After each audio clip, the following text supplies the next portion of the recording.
The Iranian parliament has voted to free the American embassy hostages, provided 4 conditions are met.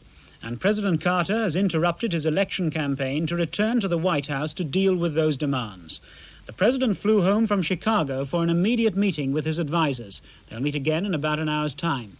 Mr. Carter has told his Secretary of State, Mr. Muskie, to keep Congress and his presidential rivals fully up to date. The only reaction from the White House has come from Press Secretary Jody Powell. He said any decision made would be consistent with American law, the national interest, national honor, and concern for the hostages' safety.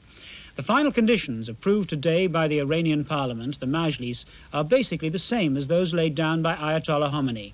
That the United States will not interfere politically or militarily in Iran's affairs, that all frozen Iranian assets in and outside America be returned, that all economic and financial sanctions against Iran be annulled, and that the properties and monies of the late Shah and his close relatives be returned.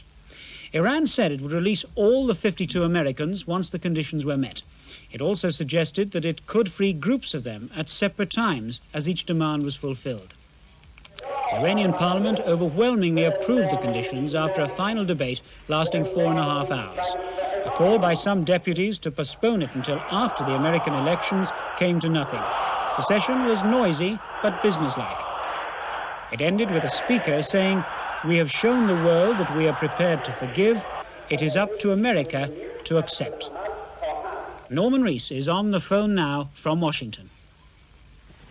President Carter is still locked in consultations with his advisers at the White House this afternoon, trying to decide how and whether Iran's demands can be met. The president is waiting for an official text of the decision of the Majlis.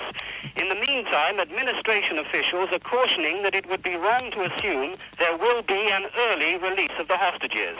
Secretary of State Edwin Muskie said America was not going to rush into any agreement. He repeated that the final solution to the crisis would have to be in accordance with American law and with what he called the country's honor. As to the timing of Iran's decision, just 2 days before the American election, Mr. Muskie said he hardly considered it a political plus for Mr. Carter. So in the dying moments of the election campaign, Mr. Carter now finds his own presidency a hostage of the Iranian crisis. He has only 36 hours to produce a positive response to Iran's decision that he could claim as a triumph of his diplomacy and perhaps swing undecided voters his way. Norman Rees, ITN, in Washington.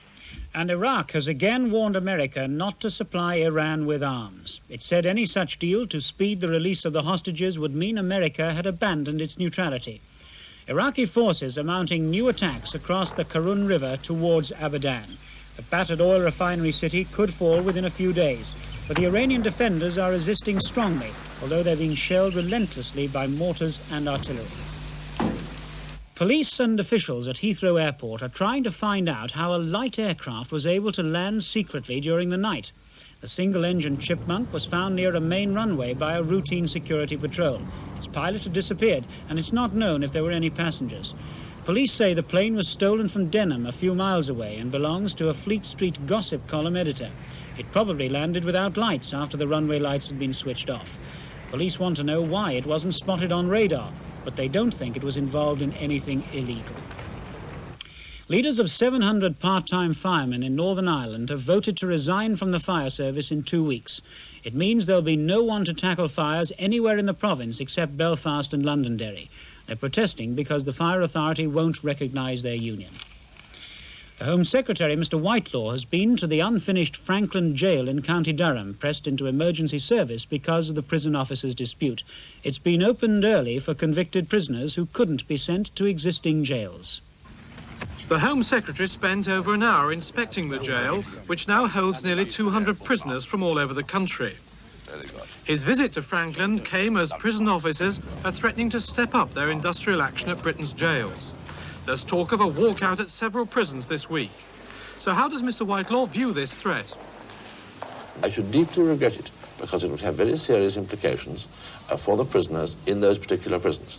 And I've always been struck very much by the dedication and loyalty to their task of prison officers all over the country.